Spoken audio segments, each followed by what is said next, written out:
Strengthening, this is building resilience by strengthening governance and accountability. First, I've got 3 points. The first point was we noted pretty early on in the session that governance failures are often responsible for the need for improved resilience, whether it's conflict or financial crises or natural resource disasters. Often they're failures of governance. But we also said we think we can be more proactive and forward-looking around governance, and there are governance choices we can make that can promote resilience. So we then heard from 5 fantastic case studies, really, from Indonesia, China, India, Tanzania, and a West African regional perspective of how it was possible to strengthen, how to build resilience through improved governance.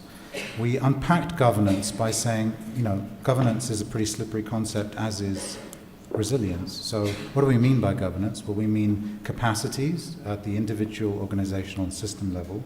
We mean accountability. We think that's really obviously very important.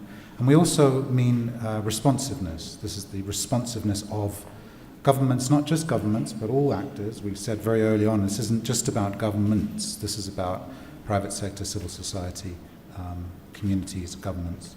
And so those are the 3 features of governance that we kept falling back on. And we had lots of examples of how to promote resilience through improved governance. We noted also that it's actually really difficult. It's a difficult challenge to promote governance in a highly resilient context, in a context where resilience is really important. If you think about resilience as being in a highly dynamic context, responsiveness is not so easy in a highly dynamic context. If you're thinking of preventative capacities, that's really quite difficult to develop. If you're thinking about the long term, that's a challenge for accountability. If you're thinking about multi-level, that's a challenge for accountability. And if you're thinking about multi-purpose and multi-stakeholder, that's a capacity challenge. So we were mindful of the challenges. And finally, the final point is that we thought resilience thinking could actually improve governance, so it could go the other direction as well. And we felt that in the group we'd actually missed a little bit the opportunity to have a discussion about the transformative element in resilience. We talked a lot about absorption and adaptation, but we didn't talk much about the transformative component.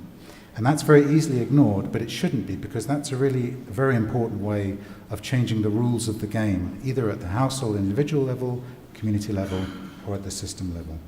It's a way of, if you can change those rules of the game through a transformative set of interventions, you can actually decrease the frequency, the exposure, and the effects of shocks and stresses.